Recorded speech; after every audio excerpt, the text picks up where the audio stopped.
Welcome to Wednesday, October 8th, 2025. Your Day Weather Podcast is brought to you by the Advocates Injury Attorneys. If you've been injured in an accident, don't face it alone.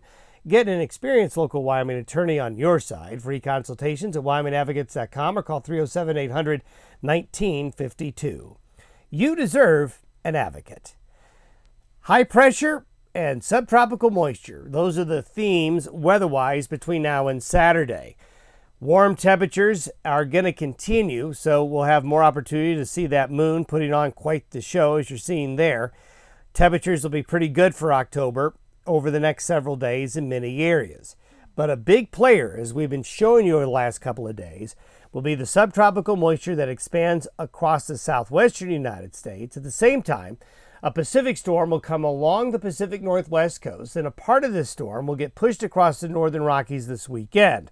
That's going to bring some weather, especially to the Pacific Northwest and the northern Rockies as we get into that Saturday, Sunday, Monday timeframe, along with the front bringing temperatures back down a bit as we get to the end of the weekend and into early next week. Boy, the moon has been spectacular there from eastern Idaho looking into, and that moon right on top of the Grand Teton, and then into the Black Hills of South Dakota, that blue October sky, quite remarkable. Another shot there, the Hunter's Moon in Colorado, and then moving cows along the Niobrara in northern Nebraska near Gordon. There's a classic fall scene for you.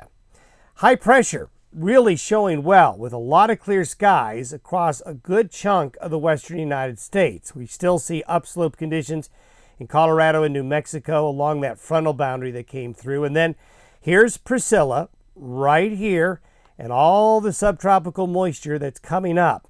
We have a unique setup. The airflow around the high pressure and low pressure systems is going to be just right to draw Priscilla's remains and moisture from other tropical storm activity in the eastern Pacific right into the western United States.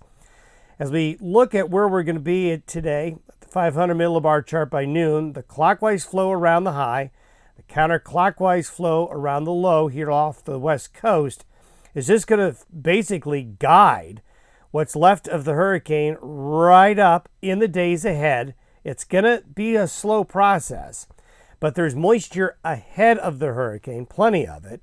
And then as the remains of the hurricane come in this weekend, rainfall could be quite impressive across the desert states. This is Friday's chart. So today and Friday, you see there's not much of a change. So that's going to give time for that moisture. And here's where it's going to be by Friday. This little dimple right here in the flow is going to be the remains of Priscilla coming right up here into the southwestern United States. If you want to go now and look north, Friday we have the Pacific Northwest have that low just off the coast of Oregon. But as we get into Sunday, it pushes in and it'll get stronger, more consolidated over British Columbia. But a front and a wave gets pushed out from the main low right across Montana, dragging a cold front through the northern Rockies. What this will do is now bring cooler, moist air from the Pacific, in the Pacific Northwest and Western Canada, into the mix. So we've got some subtropical, we've got some continental air coming in out of Canada, and some maritime Pacific air coming in out of the North Pacific. Kind of all of those elements are going to be taking place between now and Sunday. So we'll be showing you this whole week. The precipitable water is so impressive. I want you to kind of keep a track of the purple areas, because the purple areas is where the amount of water vapor that's available for precipitation and clouds is 200 to 300% or more of normal for this time of year.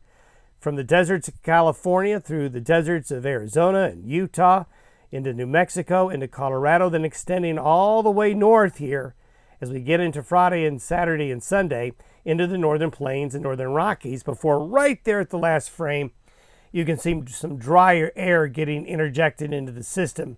But that is not until Monday or Tuesday. So if we were to loop the precipitation between now and through the weekend, you can see the thunderstorms and the rain expanding in the southwestern United States, especially the southwestern U.S. Then if you look a little bit later in the period, you can see the Pacific Northwest and then the northern Rockies, especially up into Montana there, seeing a big influx in precipitation. And when you look at the colors and you look at the reds and the oranges from southwest Colorado into Arizona, parts of New Mexico and Utah, these are very impressive rainfall amounts. May need to watch out for some flash flooding conditions in the deserts out of this situation. And that moisture, again, across the northern tier is pretty impressive because the Pacific front is going to tap into some of that subtropical moisture from the south. So there's going to be a pretty good swath of cold rain and mountain snow for parts of Montana and far northern and western areas of Wyoming as we get on into the middle to the end of the weekend. And you see where that snow is going to be this weekend from western Canada into the Cascades and then into the western mountains of Wyoming again and into the Northwest Glacier Park area of the Flathead, northern areas of Montana into southern Alberta and British Columbia. So the snow will be fairly far north, but could be impressive this weekend. Have yourself a great Wednesday. We'll see you tomorrow.